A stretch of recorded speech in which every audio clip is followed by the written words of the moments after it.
आज के लेक्चर में हम जो पहले कंटेंट पढ़े थे जस्ट उनको एक्सटेंड करते हैं। उसमें जो बच गया था लैंथेनाइड से रिलेटेड वो था उनकी कॉम्प्लेक्स फॉर्मेशन टेंडेंसी, कि उनके पास कॉम्प्लेक्स बनाने की टेंडेंसी कितनी है, उनकी मैग्नेटिक प्रॉपर्टी क्या है और लैंथेनाइड्स नेचर में किस फॉर्म में प्रेजेंट होते हैं, मतलब उनके मिनरल्स के बारे में और कैसे उनको उन मिनरल से आइसोलेट किया जाता है, इसके बारे में आज हम इस लेक्चर में पढ़ेंगे।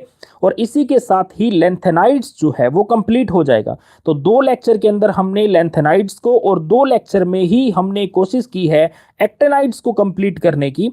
तो आज का ये जो मेरा लेक्चर है वो लैंथेनाइड्स का सेकंड पार्ट है। इससे पहले वाला जो लेक्चर था वो मैंने डिटेल से आपको लैंथेनाइड की इंफॉर्मेशन दी थी, और वो आप मेरी फिर आपसे एक बार रिक्वेस्ट भी है कि आप इस लेक्चर को देखने के बाद उस लेक्चर को एक बार रिवाइज जरूर कर लीजिएगा, क्योंकि इसके साथ ही आप ध्यान से देखिए, आप अपना सिलेबस उठा के देखिए, आपको ये बात समझ आ जाएगी कि पूरा लैंथेनाइड और एक्टेनाइड में से एक सेक्शन बनने वाला है। एक सेक्शन का मतलब 3 क्वेश्चन तो आपके जो आने हैं वो, और एक क्वेश्चन जो कंपलसरी है उसमें हाफ पार्ट वहां भी आपको मिलेगा। तो ओवरऑल ये बात क्लियर हुई कि आधा पेपर जो है वो पूरा आपका लैंथेनाइड और एक्टेनाइड में से आने वाला है। अब लैंथेनाइड्स के 2 ही लेक्चर हैं और 2 लेक्चर में अगर आपका हाफ पेपर, अगर उसका भी हाफ पार्ट अगर कंप्लीट हो जाता है, 30% अगर पेपर कंप्लीट हो जाता है, तो ये मेरे अकॉर्डिंग कोई बुरा नहीं है। आप सिर्फ 1-1.5 घंटा निकाल लीजिए, इन लेक्चर को अच्छी तरह से सुन लीजिए, और भी बेस्ट हो जाए अगर उनके क्वेश्चन जो हैं पीछे सैंपल पेपर के जो क्वेश्चन हैं अगर वो भी आप साथ के साथ देख लें, तो मुझे नहीं लगता कि इस पेपर में आपको कोई प्रॉब्लम होने वाली है। तो अभी मैं ये लेक्चर स्टार्ट करता हूं, और सबसे पहला जो टॉपिक मेरे पास है वो है लैंथेनाइड्स की कॉम्प्लेक्स फॉर्मेशन टेंडेंसी। इसमें हम क्या पढ़ेंगे कि जो लैंथेनाइड्स है क्या वो कॉम्प्लेक्स बना सकते हैं या नहीं बना सकते, उनकी कितनी एबिलिटी है कि वो कॉम्प्लेक्स फॉर्मेशन शो कर सके। तो देखिए, इसमें सबसे पहली बात आप ध्यान से देखिए कि लैंथेनाइड का साइज जो है वो बहुत बड़ा है। देखिए, लैंथेनाइड्स में आपने देखा 4F देखा, आपने 5D कॉन्फ़िगरेशन को ध्यान से देखिए एंड 6S। इसका मतलब टोटल शेल की भी बात की जाए तो 6 तो टोटल शेल हुई। ये देखिए, अगर मान लीजिए ये न्यूक्लियस है, ये पहली शेल 2 3 4 5 6, तो यहाँ से देखिए 6 टोटल। तो लैंथेनाइड्स की बात कर रहे हैं तो टोटल 6 शेल है, जिसमें लास्ट वाले के अंदर 2 इलेक्ट्रॉन आपने फिलअप कर रखे हैं। ओके, अब एक बार ध्यान से आप देखिए कि मैंने ये बात भी बोली थी कि न्यूक्लियस से जैसे जैसे हम दूर चले जाते हैं वैसे वैसे जो रेडियस है तो उसका फॉर्मूला है r directly proportional to n square. मतलब एन की वैल्यू जैसे जैसे बढ़ती जा रही है, पहली शेल से दूसरी तीसरी, जैसे जैसे आप न्यूक्लियस से दूर जाते जा रहे हैं वैसे वैसे इन शेल के बीच का गैप जो है वो भी इंक्रीज होता जा रहा है। तो ओवरऑल देखिए कि साइज कितना बढ़ गया होगा। देखिए टोटल कितना साइज हो गया होगा, तो बहुत बड़ा साइज माना जाता है किनका, लैंथेनाइड्स और एक्टेनाइड्स का। तो जो एफ ब्लॉक एलिमेंट है इनका साइज बहुत बड़ा है। और चार्ज की बात करें तो हमने देखा कि ये +3 ऑक्सीडेशन स्टेट शो करते हैं। तो चार्ज डेंसिटी आप निकाल लीजिए, तो चार्ज डेंसिटी क्या हुई, चार्ज डेंसिटी वो क्या हुई, ऊपर चार्ज डिवाइड बाय साइज। तो आप चार्ज डेंसिटी निकाल लीजिए, मतलब वॉल्यूम। तो देखिए अगर इसका साइज बहुत छोटा है, सॉरी साइज बहुत बड़ा है, तो वॉल्यूम हाई हो गया। देखिए साइज बड़ा होने से क्या हुआ, वॉल्यूम हाई हो गया ना। और चार्ज जो है वो +3 है, तो चार्ज अपॉन वॉल्यूम जब आप कैलकुलेट करोगे तो ये वैल्यू बहुत ज्यादा आने वाली नहीं है। इसका मतलब एक बात क्लियर है कि इनकी चार्ज डेंसिटी क्या है, चार्ज डेंसिटी इनकी बहुत ही लो है। तो लो चार्ज डेंसिटी की वजह से, लो चार्ज डेंसिटी क्योंकि साइज इनका बहुत ही बड़ा है, इसकी वजह से क्या है, इनके पोलराइजेशन के चांसेस कम होते हैं और ये कॉम्प्लेक्स फॉर्मेशन शो नहीं कर सकते। बहुत ही इंपॉर्टेंट बात है कि इनकी कॉम्प्लेक्स फॉर्मेशन की टेंडेंसी लो है। इसका रीजन क्या है, इनकी चार्ज डेंसिटी क्या है, बहुत ही लो होती है। अब देखिए यूं तो समझा जा सकता है कि जो पाई इलेक्ट्रॉन्स होते हैं, चलो ठीक है, बाहर वालों के साथ उन्होंने सिग्मा बॉन्ड बना लेना है, एस के साथ या 5D के साथ। तो अभी अगर यूं देखें कि 4F के साथ, जो 4F के पास अनपेड इलेक्ट्रॉन प्रेजेंट है एफ में, तो वो क्यों ना पाई बॉन्ड बना ले, और जो कार्बोनिल या नाइट्रोसिल वगैरह के साथ जो हम पाई कॉम्प्लेक्सेस की बात करते हैं वो फॉर्मेशन कर ले। पर ऐसा भी नहीं हो पाता, क्योंकि जो लैंथेनाइड्स है वो पाई कॉम्प्लेक्स जो है वो भी नहीं बना पाते। इसका रीजन क्या हुआ, क्योंकि देखो पाई बॉन्ड बनाने के लिए शेयरिंग तो करनी पड़ेगी ना। शेयरिंग कौन सी, जो अनपेड इलेक्ट्रॉन जिनके पास है उन ऑर्बिटल की शेयरिंग तो आपको करनी पड़ेगी। और वो किसके पास है, देखिए 4f के पास। और मैंने आपको कहा था न्यूक्लियस में 4f किसका है, 4f तो है फोर्थ शेल का, देखिए। और जबकि वैलेंस शेल कौन सी आपके पास, वो है 6। तो फोर्थ और 6 के बीच में गैप ही बहुत ज्यादा है, इसीलिए ये 4f ऑर्बिटल जो है वो खुद क्या है, हिडन फॉर्म में है, बहुत दूर रहेगी, बहुत अंदर की तरफ रहेगी, मतलब डीप में चले गए। अब डीप में होने की वजह से ये अवेलेबल नहीं है, तो 4f ऑर्बिटल बॉन्डिंग में पार्टिसिपेट नहीं कर पा रहे। रीजन है कि उनको जो बाहर के 5s 5p है ये ऑर्बिटल और 6s ऑर्बिटल ने शील्ड कर रखा है। ओवरऑल क्लियर है कि 4f ऑर्बिटल बॉन्डिंग में अगर हिस्सा नहीं ले पा रहा, पाई बॉन्डिंग में अगर हिस्सा नहीं ले पा रहा, तो एक बात तो क्लियर हुई कि इनकी पाई कॉम्प्लेक्स बनाने की टेंडेंसी भी क्या है, बहुत ही लो है। ओके, तो अब मैं बात करता हूं कि किनके साथ ये बॉन्ड बनाते हैं। तो हमने देखा कि जो यूनिडिनेट लिगेंड है, मतलब ऐसे लिगेंड जो सिर्फ एक ही बॉन्ड बना सकते हैं, एक कोऑर्डिनेट बॉन्ड बना के कॉम्प्लेक्स बनाने वाले लिगेंड्स की बात करता हूं, हाइड्रोक्सिल की बात करता हूं, ऑक्साइड की बात करता हूं, जो सिंगल जैसे वाटर, अमोनिया, ये सारे क्या है, यूनिडिनेट लिगेंड्स है। तो ये इनके कॉम्प्लेक्स हमने देखे ये भी बहुत ही कम मिलते हैं। तो इसका मतलब ये तो क्लियर हुआ ना, क्योंकि इनकी कॉम्प्लेक्स बनाने की टेंडेंसी क्या है, कॉम्प्लेक्स बनाने की टेंडेंसी इनकी कम है। तो हमने देखा अमीन के साथ, जैसे अमोनिया, इसके साथ कॉम्प्लेक्स बनाने की टेंडेंसी हमने देखी। अगर हम अमोनिया को एज ए लिगेंड यूज करके या अमीन को एज ए लिगेंड यूज करके कॉम्प्लेक्स बनाने की टेंडेंसी देखना चाहें, और वो भी किसमें, एक्वस सॉल्वेंट के अंदर, तो हम देखते हैं ये नहीं बन पाते। एक्वस सॉल्वेंट के अंदर अमोनिया जो है वो कॉम्प्लेक्स नहीं बना पाता लैंथेनाइड के साथ।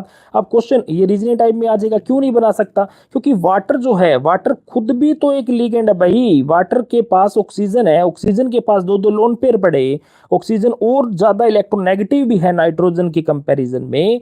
तो जो वाटर है वो क्या है, एक स्ट्रॉन्ग लिगेंड है। तो एक्वस मीडियम के अंदर पानी और अमीन के बीच में अगर कंपटीशन रहेगा, तो वाटर एक स्ट्रॉन्ग लिगेंड होने की वजह से अमाइन से पहले खुद अटैक करेगा। तो जाहिर सी बात है अमाइन का कॉम्प्लेक्स नहीं बन पाएगा अगर आप एक्वस कंडीशन की बात करते हैं तो। ओके, नेक्स्ट देखिए, तो हमने जो इनके कॉम्प्लेक्स देखे, जो लैंथेनाइड्स के कॉम्प्लेक्स देखे, तो किनके साथ इनके कॉम्प्लेक्स बनते हैं। तो मोस्ट कॉमन और स्टेबल कॉम्प्लेक्स अगर हमने देखे तो वो किनके साथ थे, वो किसी ना किसी चिलेटिंग एजेंट के साथ थे। तो एक ऐसे लिगेंड्स के साथ थे जो रिंग लाइक स्ट्रक्चर बना के, पूरे कॉम्प्लेक्स की रिंग लाइक स्ट्रक्चर की वजह से स्टेबिलिटी को बढ़ा के, तो ऐसे लिगेंड्स के साथ इनके कॉम्प्लेक्स बनाने की टेंडेंसी क्या है, वो ज्यादा होती है, क्योंकि ऐसे कॉम्प्लेक्स स्टेबल होते हैं। और वो खासकर वो चिलेटिंग एजेंट जिनमें लिगेंड कौन है, ऑक्सीजन एटम अवेलेबल हो, जैसे ईडीटीए की बात करते हैं। तो ईडीटीए के अंदर क्या है, ईडीटीए में इथाइलिन डाइयमीन टेट्राएसीटेटाइन, मतलब आपके पास इथाइलिन 2 कार्बन है, डाइयमीन, डाइयमीन का इसका मतलब आपके पास क्या हुए, दोनों के पास एक एक नाइट्रोजन हुए। देखिए टेट्रा एसीटेट, इसके साथ एसीटेट मतलब CH2CO नेगेटिव, इसके पास CH2CO नेगेटिव, ठीक है, और इसके पास भी सिमिलर, और इसके पास भी। तो इन नाइट्रोजन के साथ 2 एसीटेट यहां, इसके साथ 2 एसीटेट यहां, इसका मतलब 4 तो एसीटेट हो गए ना। और एसीटेट के पास क्या है, COO नेगेटिव, तो ऑक्सीजन ही ऐसे लिगेंड हुआ ना इसमें भी। तो ऐसे कॉम्प्लेक्स, ऐसे चिलेटिंग एजेंट जिनमें ऑक्सीजन डोनर एटम हो, और खासकर वो क्या बनाते हो, खासकर वो कॉम्प्लेक्स फॉर्मेशन शो करते हो, तो ऐसे वाले क्या होंगे, कॉम्प्लेक्स बनने के चांसेस यहाँ पर क्या है, ज्यादा है। ओके, तो ये किसके साथ कॉम्प्लेक्स बनाते हैं, जो चिलेटिंग एजेंट है उनके साथ कॉम्प्लेक्स बनाने की टेंडेंसी इनके साथ बहुत ही ज्यादा होती है। और उन चिलेटिंग एजेंट में याद रखिएगा, अगर ऑक्सीजन डोनर एटम है तो उनके साथ इनके कॉम्प्लेक्स और ही ज्यादा स्टेबल बनते हैं, क्योंकि ऑक्सीजन जो है वो हाई इलेक्ट्रॉन चार्ज डेंसिटी का होता है और स्ट्रॉन्ग लिगेंड की तरह काम करता है। उसके बाद बात करता हूं, आप इस कॉम्प्लेक्स को ध्यान से देखिए, इसमें ईडीटीए का कॉम्प्लेक्स है। तो ईडीटीए के अंदर देखिए ये वाला हिस्सा जो है वो आपको साफ साफ दिख रहा है, दैट इज द ईडीटीए।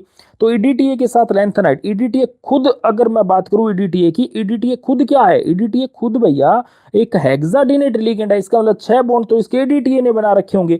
अगर फिर भी आप देखिए, फिर भी आप इनके साथ और भी इसके पास क्या चीज है, लिगेंड्स के तौर पे एक ऐसी रिंग बनने की कोशिश कर रहा है, ऐसे रिंग बनाने की कोशिश कर रहा है जो चारों तरफ से इसको क्या कर दे, हिंडर्ड कर दे, ताकि ये रिएक्टिव ही ना रहे। जो मेटल मेटल है वो इतना जाके हिडन हो जाए, इतना छुप जाए कि रिंग के अंदर, कि कोई भी दूसरा रीजेंट उसके ऊपर अटैक ही ना कर पाए। अटैक ना कर पाए इसका मतलब ये जो कॉम्प्लेक्स बने वो क्या हो जाए, स्टेबल हो जाए। बात को समझ रहे हैं? तो इसका मतलब यह हुआ कि ये ऑलवेज क्या करता है, रिंग लाइक स्ट्रक्चर बना के क्या करता है, कॉम्प्लेक्स बनाने की कोशिश करता है। इसमें थोड़ा सा ध्यान से देखिए कि नॉर्मली हम देखते हैं कि ये मतलब ऑक्टाहेड्रल स्ट्रक्चर वगैरह जो होती है वो ज़्यादा स्टेबल होती है। तो इनके अंदर आप देखिए 6 स्ट्रक्चर, तो 6 कोऑर्डिनेशन नंबर तो अकेला ईडीटीए का हो जाता है, लेकिन फिर भी इसका देखिए आप 9 के अंदर, 10 12 के अंदर क्या करते हैं, ये कोऑर्डिनेशन नंबर इनका होता है। इसका मतलब खुद जाके इतने हिंडर्ड हो जाते हैं, क्योंकि मेटल जो होता है वो इलेक्ट्रोपॉजिटिव नेचर की होने की वजह से हाईली रिएक्टिव होता है। तो एनवायरनमेंट के अंदर कोई भी ऐसा अगर अग्रेसिव एनवायरनमेंट है जिसमें इलेक्ट्रोनेगेटिव चीज प्रेजेंट है, जैसे नॉन मेटल्स प्रेजेंट है, तो उनके साथ ये इमीडिएटली रिएक्ट करेगा। तो मेटल क्या चाहेगा, मेटल चाहेगा कि उसके चारों तरफ क्या बन जाए, एक ऐसी रिंग बन जाए जिसके अंदर वो मेटल हिडन फॉर्म में जो वॉइड बने उसके अंदर चला जाए और चारों तरफ से ऐसे गिर जाए कि कोई भी दूसरा रीजेंट उसके ऊपर अटैक ना कर सके। तो ऐसे केस में वो स्टेबल रह सकता है, अदरवाइज नहीं रह सकता। तो ये देखिए, तो ये ऑलवेज क्या करता है, रिंग लाइक स्ट्रक्चर बनाने की कोशिश करता है। आप इसको ध्यान से देखिए, मान लीजिए आपके पास ये सारी रिंग ईडीटीए के साथ तो जुड़ गया ना, और अब आपने क्या कर दिया, इसकी हाइड्रोलिसिस कर दी, तो बाद में ये क्या होंगे, ये वाली चीज हटके क्या हो जाएंगे, ये ग्रुप जो लगे हुए हैं ये हटके क्या हो जाएंगे, इसमें वाटर एज ए लिगेंड के तौर पे आ जाएगा और ये कॉम्प्लेक्स बन जाएगा इसका ईडीटीए और वाटर के साथ। क्लियर? तो ये मैंने दिखाया कि किनके साथ ये कॉम्प्लेक्स जो है वो ज्यादा बनाते हैं लैंथेनाइड्स। फिर हमने देखा कि साइक्लोपेंटाडाइइनाइल जो जो ये हम बात करते हैं कि एक रिंग लाइक स्ट्रक्चर जो होती है, होमोसाइक्लिक रिंग होती है जिनके पास पाई इलेक्ट्रॉन होते हैं, तो क्या इनके साथ ये कॉम्प्लेक्स बनाने की टेंडेंसी रखते हैं क्या? तो बिल्कुल इनका कॉम्प्लेक्स देखने को मिलता है, लेकिन खास बात यह है ये कॉम्प्लेक्स बन तो जाते हैं लेकिन एक्वस कंडीशन के अंदर या एयर में रखने के बाद ये बहुत ज्यादा सेंसिटिव होते हैं, फर्दर इनकी रिएक्शन हो जाती है और ये और कॉम्प्लेक्स में कन्वर्ट हो जाते हैं। तो इसका मतलब ये नहीं कि बनते नहीं, बनते हैं लेकिन इतने ज्यादा स्टेबल नहीं है जितने की हमने पीछे देखा कि चिलेटिंग एजेंट के साथ ये प्रेजेंट होते हैं। तो ये आप कॉम्प्लेक्स देख सकते हैं। क्लियर? तो ये सारे के सारे क्या हैं, ये साइक्लोपेंटाडाइनाइल वगैरह के साथ इनके कॉम्प्लेक्स हैं जो ये बनाते हैं। ओके, आगे देखिए। मैंने जैसे अभी आपको बात की कि नॉर्मल कोऑर्डिनेशन नंबर 6 को जिसमें ऑक्टाहेड्रल स्ट्रक्चर बनती है हम ज्यादा स्टेबल मानते हैं, बट एक्चुअल में इनका कोऑर्डिनेशन नंबर 6 वाले जो कॉम्प्लेक्सेस है वो इतने ज्यादा स्टेबल नहीं होते। तो लैंथेनाइड में coordination number 6 common coordination number नहीं है। ये सिर्फ तब देखने को मिल सकता है लैंथेनाइड के साथ तो अगर जो लिगेंड्स अटैक करने के लिए आए हैं वो बहुत ही बल्की हो। इट मींस नॉर्मल हम ये बात कहें कि कोऑर्डिनेशन नंबर 6 इनका ज्यादा स्टेबल होगा तो बिल्कुल नहीं होगा। ये कोऑर्डिनेशन नंबर 6 के अंदर सिर्फ तब भी स्टेबल होते हैं अगर इनके पास जो लिगेंड्स अटैक कर रहे हैं वो बहुत ही ज्यादा बल्की हो, इतनी स्टीरिक हिंड्रेस हो जाए कि वही इसको घेर ले, और अगर लिगेंड अटैक करने के लिए आए तो उनके बीच में इतनी रिपल्शन हो जाए कि वो स्टेबल ना रहे, तो ये सिर्फ 6 में रह सकते हैं। अदरवाइज जैसे मैंने आपको कहा कि ये इस तरीके से कॉम्प्लेक्स बनाने की कोशिश करेंगे कि मेटल हिडन फॉर्म में चला जाए। ओके, तो इनमें कोऑर्डिनेशन नंबर 7 8 एंड 9 ये वेरी कॉमन है और इनकी अलग अलग स्टीरियोकेमिस्ट्री देखने को मिलती है। और ऐसे लाइटर एलिमेंट जो है स्टार्टिंग वाले वो तो कोऑर्डिनेशन नंबर 10 और कोऑर्डिनेशन नंबर 11 में भी प्रेजेंट होते हैं। तो इनका कोऑर्डिनेशन नंबर आप देख सकते हैं, हाई कोऑर्डिनेशन नंबर वाले कॉम्प्लेक्सेस इनके ज्यादा स्टेबल होते हैं। क्लियर? अब जैसे मान लीजिए इसकी बात करूं, ये देखिए 6 की बात करूं तो नाइट्रेट की बात करूं, यूं लग रहा है ना इसका कोऑर्डिनेशन नंबर 6 है। यहां से देखिए यूं लग रहा है कि नाइट्रेट तो देखिए मोनोडिनेट लिगेंड है और 6 आपने लगा रखे हैं, इसका मतलब क्या है, अगर सीरियम 6 नाइट्रेट के साथ है तो कोऑर्डिनेशन नंबर 6 का कॉम्प्लेक्स हो गया ना ये। तो अगर ये नो ये बात भी मैंने पहले बोल दी, एक्वस मीडियम के अंदर आप बिल्कुल ही मत करवा दीजिएगा क्योंकि पोलर नेचर होता है, हाईली रिएक्टिव होते हैं, मेटल के साथ रिएक्शन हो जाएगी। ओके, तो जब हमने इस स्ट्रक्चर को ध्यान से देखा कि एक्चुअल में जब एक तरफ तो हम कह रहे हैं कि कोऑर्डिनेशन नंबर 6 इनका ज्यादा स्टेबल है नहीं और दूसरी तरफ हम ऐसे ऐसे कॉम्प्लेक्स के एग्जांपल दे रहे हैं तो ये डाउट क्रिएट करता है। तो ऐसे के अंदर हमने इनकी स्ट्रक्चर को ध्यान से देखा। ये देखिए, ये सीरियम रहा, ये एक नाइट्रेट को फोकस कर लीजिए बस, सिंगल नाइट्रेट को, ये रहा। अब भैया इसमें दोनों ऑक्सीजन बाइंड है तो इसका मतलब एक नाइट्रेट जब दो दो बॉन्ड बना रहा है तो 6 नाइट्रेट कितने हो जाएंगे, 12 हो गए ना। तो ये तो कोऑर्डिनेशन नंबर 12 का जिक्र है भैया, ये कोई कोऑर्डिनेशन नंबर 6 की बात नहीं कर रहा। तो ये बात क्लियर है कि ये कॉम्प्लेक्स बनाने की टेंडेंसी रखता है तो कॉम्प्लेक्स बनाएगा। ओके, तो इसी के साथ देखिए ये क्या था, इनके कॉम्प्लेक्स फॉर्मेशन की टेंडेंसी।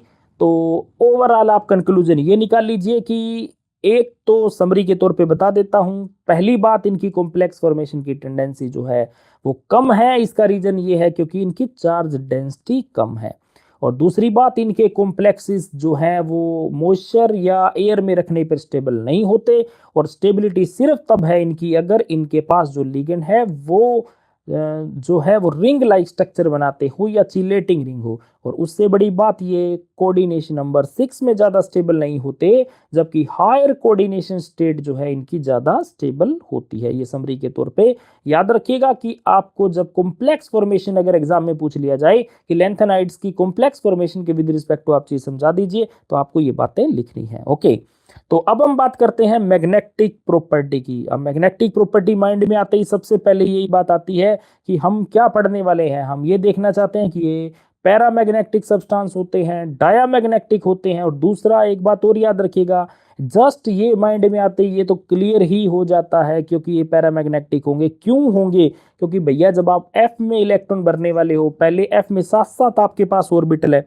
एफ में देखिए 7 आपके पास ऑर्बिटल है और आप इलेक्ट्रॉन भरते जा रहे हो। देखिए, ठीक है, तो पहले एक भरोगे तो एक अनपेड इलेक्ट्रॉन, फिर 2, फिर 3, फिर 4। अगर इस ट्रेंड से चलते जाएं तो क्या हुआ, इस ट्रेंड से चलते जाएं तो इनका मैग्नेटिक करेक्टर तो होगा ही होगा ना, क्योंकि अनपेड इलेक्ट्रॉन है तो मैग्नेटिक करेक्टर पक्का मिलेगा, पैरामैग्नेटिक करेक्टर पक्का मिलेगा। लेकिन इंपॉर्टेंट बात, आप थोड़ा सा अगर उस लेक्चर को दोबारा से देखें या आपको याद हो तो मैंने कॉन्फ़िगरेशन पे स्पेशल बोला था कि इनकी कॉन्फ़िगरेशन को भैया बहुत ध्यान से पढ़ लीजिए। हमें लगता है ऐसे F1 है, F1 होता नहीं, कहीं F2 है, उसके बाद F7 के केस में फिर डी में चला जाता है। तो वो कॉन्फ़िगरेशन एक बार फिर से याद कर लीजिएगा और फिर से देख लीजिएगा उसको।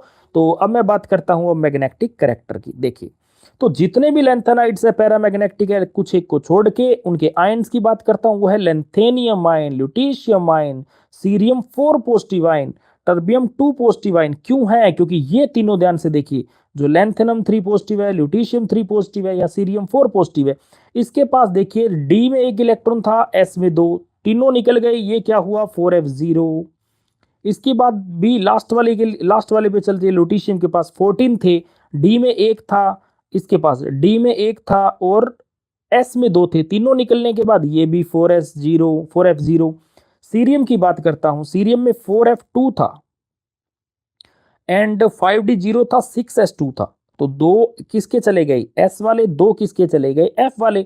तो 4 इलेक्ट्रॉन इसके भी जाने के बाद ये क्या बचा? That is 4f0। ये देखिए, ये भी 4f0, 4f14, सॉरी बीच वाले का 4f14, क्योंकि इसके पास इलेक्ट्रॉन पूरे थे। और तीसरे का फिर से क्या हुआ? 4f0। और चौथे का क्या हुआ? 4f14। Okay, clear. तो इनकी बात करूं मैं तो इनमें से एक बात क्लियर है कि या तो इनके ऑर्बिटल्स कंप्लीटली फिल्ड है या तो एम्प्टी है। देखिए अनपेड इनके पास इसलिए नहीं है क्योंकि ये क्या है? एम्प्टी है। और या फिर क्या है? जितने भी हैं वो सारे के सारे क्या है? कंप्लीटली फिल्ड है। और कंप्लीट फिल्ड होने की वजह से भी अनपेड इलेक्ट्रॉन नहीं है। तो ये रीजन रहा कि इनके पास अनपेड इलेक्ट्रॉन अगर नहीं है तो ये क्या है? ये पैरामैग्नेटिक नहीं है और ये क्या हुए? ये हुए डायामैग्नेटिक करेक्टर के। तो ओके, तो मैंने आपको कहा कि जितने भी लेंथेनाइड है लगभग लगभग सारे पैरामैग्नेटिक है, कुछ एक को छोड़ के और कुछ एक के एग्जांपल मैंने आपको दे दिए। क्लियर। उसके बाद देखिए, मैग्नेटिक करेक्टर डिपेंड किस पे करता है? तो अलग अलग ट्रांजिशन मेटल अगर आप देखते हैं तो अभी मैं ट्रांजिशन मेटल की बात करता हूं डी वालों की और कंपेयर करता हूं एफ के साथ। आपको ध्यान है डी वाले के केस में जब आप मैग्नेटिक करेक्टर निकालते थे तो आप स्पिन ओनली फॉर्मूला से निकालते थे। और स्पिन ओनली फॉर्मूला में आप क्या कह देते? √n+2 बोहर मैग्नेटन, याद है? Where n is the number of unpaired electron. तो आप अनपेड इलेक्ट्रॉन देखते थे और √n+2 वाले फॉर्मूले में पुट कर देते थे और वो क्या चीज आ जाती थी? That is the spin only formula होता था और उससे मैग्नेटिक मूवमेंट आप कैलकुलेट कर लेते थे, जिसकी यूनिट बोहर मैग्नेटन होती है। ओके, अब वहां तो हम स्पिन ओनली फॉर्मूला से निकाल लेते थे, लेकिन उसी फॉर्मूला से जैसे ही हमने लेंथेनाइड्स का मैग्नेटिक करेक्टर निकाल के देखा तो हमने क्या पाया कि जो मैग्नेटिक करेक्टर लेंथेनाइड का है वो इस फॉर्मूले से करेक्ट नहीं आ रहा। करेक्ट नहीं आ रहे का मतलब कहीं ना कहीं शायद कोई और वैल्यू है जिसकी वजह से ये वैल्यू सही नहीं आ रही। तो देखिए, वहां जो स्पिन ओनली फॉर्मूला होता था उसमें आप सिर्फ रिजल्टेंट स्पिन ऑफ इलेक्ट्रॉन देखते थे। कहने का मतलब इलेक्ट्रॉन की अपनी एक्सिस के ऊपर घूमने की वजह से, इलेक्ट्रॉन जो अपनी एक्सिस के ऊपर घूम रहे हैं, चाहे क्लॉकवाइज है एंटी क्लॉकवाइज है, उनकी वजह से जो उनकी स्पिन है, तो स्पिन की वजह से भी मान लीजिए कि कोई भी इलेक्ट्रॉन है, मान लीजिए सपोज कोई 3 इलेक्ट्रॉन है, 4 इलेक्ट्रॉन है, डी की बात करता हूं, मान लीजिए 3 इलेक्ट्रॉन है, तो एक इलेक्ट्रॉन की स्पिन क्या है 1/2, तो टोटल कितने हुए 3 हुए ना, तो क्या स्पिन हुई 3/2 होगी। तो सिर्फ हम उस इलेक्ट्रॉन की स्पिन को काउंट किया करते थे वहां पे, और इलेक्ट्रॉन की स्पिन की वजह से हम मैग्नेटिक कैरेक्टर वहां कैलकुलेट करते थे। तो यहां देखिए स्पिन ओनली फॉर्मूला में किसका रोल है, स्पिन ओनली फॉर्मूला में रोल है सिर्फ इलेक्ट्रॉन की स्पिन का, और इलेक्ट्रॉन की स्पिन यहाँ किसको माना जा रहा है, जो इलेक्ट्रॉन अपनी एक्सिस के ऊपर घूम रहे हैं उसकी वजह से जो उनकी स्पिन है और उनका कॉन्ट्रीब्यूशन है मैग्नेटिक कैरेक्टर में, उसकी बात कर रहे हैं। तो स्पिन ओनली का यह मतलब ये है कि सिर्फ इलेक्ट्रॉन की स्पिन जो अपनी एक्सिस पे है वो वाली बात कर रहे हैं। तो क्वेश्चन उठता है कि क्या इसके अलावा भी होते, बिल्कुल होती है, ये बात हमने डी ब्लॉक एलिमेंट में भी डिस्कस किया कि ऑर्बिटल की मोशन की वजह से भी क्या होता है, मैग्नेटिक कैरेक्टर जनरेट होता है। अब तो डी वाले के केस में ऑर्बिटल वाला क्यों नहीं होता, क्योंकि ऑर्बिटल जो है वो क्विंच हो जाते हैं। अब देखिए डी ऑर्बिटल तो ज्यादा डीप नहीं था ना, तो वो तो बाहर की तरफ एक्सपोज थे, तो जैसे ही कोई लिगेंड आया तो उसके इलेक्ट्रॉन क्लाउड के साथ उसकी इंटरेक्शन होगी, और उसकी इंटरेक्शन की वजह से क्या हुआ कि जो ऑर्बिटल की मोशन थी, जो ऑर्बिटल की वजह से स्पिन आनी थी, वो क्या हो गई, वो सारी क्विंच होगी, वो हो नहीं पाई। तो जो ऑर्बिटल वाली मोशन थी उसका तो कंट्रीब्यूशन रहा नहीं ना, क्योंकि वो तो नहीं कर रहा, इलेक्ट्रॉन की स्पिन है वही मेजर रहेगी। तो इसीलिए हमने वहां क्या कर दिया था, ऑर्बिटल वाली जो मोशन थी उसको छोड़ दिया था और उसका मैग्नेटिक कैरेक्टर नहीं नोट किया था। ये किसमें था, डी ब्ले, जिसको हमने डी ऑर्बिटल के अंदर जो ट्रांजिशन मेटल में हमने क्विंचिंग ऑफ डी ऑर्बिटल्स पढ़ा था, याद हो तो आपको, ठीक है। इसका मतलब वहां तो हमने सिर्फ स्पिन के केस से क्या निकाल दिया था, हमने मैग्नेटिक कैरेक्टर निकाल दिया था, बट एक्चुअल मैग्नेटिक कैरेक्टर के अंदर तो दोनों का रोल हुआ ना। लेंथेनाइड के केस में तो देखिए 4f बहुत डीप में है, जिन फ्री इलेक्ट्रॉन्स की बात आप कर रहे हो, जिन अनपेड इलेक्ट्रॉन की बात आप कर रहे हो, वो तो बहुत डीप में है ना। वो तो जो बाहर से अगर कोई ऑर्बिटल कोई लिगेंड्स अटैक करने आएगा तो उसके इलेक्ट्रॉन क्लाउड के साथ उसकी इंटरेक्शन तो रही नहीं ना, क्योंकि वो तो बहुत डीप में चला गया, जो एफ है वो तो बहुत डीप में चला गया, इसका मतलब वो बाहर के सराउंडिंग के साथ उसका इतना ज्यादा इफेक्ट नहीं है, तो उसके ऑर्बिटल की मोशन को क्विंच नहीं किया जा सकता। तो इस बार ऑर्बिटल की भी मोशन है और इलेक्ट्रॉन की भी अपनी स्पिन के ऊपर मोशन है, तो दोनों मोशन की वजह से अगर आप मैग्नेटिक कैरेक्टर कैलकुलेट करो तो वो अकेले स्पिन ओनली फॉर्मूला से तो नहीं निकल सकता ना भैया, क्योंकि स्पिन ओनली फॉर्मूला के अंदर तो आप सिर्फ स्पिन का कंट्रीब्यूशन चेक करते हो, जबकि इस केस में एफ वाले के केस में तो स्पिन का एज वेल एज ऑर्बिटल का जो मोशन है दोनों को काउंट करना है। इस वजह से आप सिर्फ स्पिन ओनली फॉर्मूला से इसको कैलकुलेट नहीं कर सकते। तो इसको किससे कैलकुलेट करोगे आप, इसको कैलकुलेट करने के लिए आपको फॉर्मूला क्या चाहिएगा, रूट के अंदर 4s+1, तो ये वाला कंट्रीब्यूशन किसका हुआ, ये तो हुआ स्पिन का, कौन सी स्पिन का, इलेक्ट्रॉन की स्पिन का जो अपनी एक्सिस के ऊपर है, ये तो उसकी स्पिन की बात कर रहा हूं, इलेक्ट्रॉन की स्पिन की बात कर रहा हूं। और ये वाला जो ऑर्बिटल की बात कर रहे हैं तो एल यहाँ पे क्या है, ये L resultant orbital angular momentum है। तो रिजल्टेंट ऑर्बिटल एंगुलर मोमेंटम आप कैलकुलेट कर लीजिए और रिजल्टेंट स्पिन आप कैलकुलेट कर लीजिए। अच्छा, स्पिन तो कैलकुलेट करना मैंने बता दिया, जितने अनपेड इलेक्ट्रॉन है उसका 1/2 इंटू 3 इंटू मतलब जितने भी है n इंटू 1/2। तो एल कैसे कैलकुलेट करोगे, मान लीजिए एक बार मैं सिंपल एग्जाम्पल लेता हूँ, डी का ही लेता हूं। तो डी में ये क्या हुआ 2 1 0 -1 -2, ये इनके ऑर्बिटल्स हो गए। अब मान लीजिए एक इलेक्ट्रॉन यहां प्रेजेंट है, एक इलेक्ट्रॉन यहां प्रेजेंट है, तो इसका कैपिटल एल क्या हुआ, L1 मतलब इस वाले की वैल्यू इस वाले की, तो 2 + 1 = 3, तो कैपिटल एल क्या हुआ, इसका 3 हुआ। मान लीजिए यहां भी इलेक्ट्रॉन है, यहां भी है और यहां भी है, अब तो 2 + 1 + 0 + -1 + -2 ओवरऑल 0 आ जाएगा सारा का सारा, ठीक है। तो वो रिजल्टेंट क्या है, एल की वैल्यू है। ऐसे ही आप एफ के केस में इस चीज को कैलकुलेट कर सकते हैं।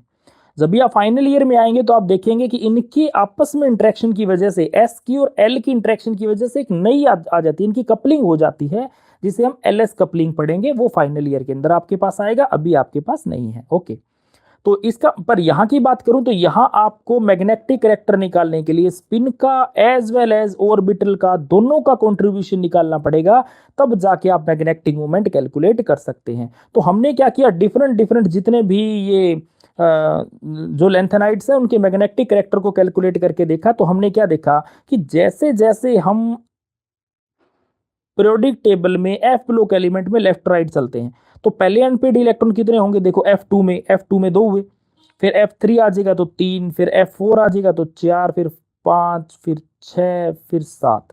यहां तक तो मैग्नेटिक कैरेक्टर बढ़ेगा ना, जब तक F7 कॉन्फ़िगरेशन नहीं हो जाती तब तक तो बढ़ेगा ना। उसके बाद जैसे ही आप आगे आएंगे तो F8 में तो पेयरिंग होगी, इसका मतलब एक अनपेड इलेक्ट्रॉन फिर कम हो गया, तो इसके पास कितने बचे, 6 बचे, तो मैग्नेटिक कैरेक्टर फिर से घटना स्टार्ट हो जाएगा, फिर और पेयरिंग और पेयरिंग और पेयरिंग, फाइनली क्या होता जाएगा, पैरामैग्नेटिक कैरेक्टर डिक्रीज होता चला जाएगा, और लास्ट में आते आते ये किसमें, जब सारे के सारे इलेक्ट्रॉन पेड हो जाएंगे तब ये क्या हो जाएगा, तब ये डायामैग्नेटिक हो जाएगा। क्लियर। तो ये था इनका मैग्नेटिक कैरेक्टर, जिसको मैंने बड़ा डिटेल से आपको समझा दिया।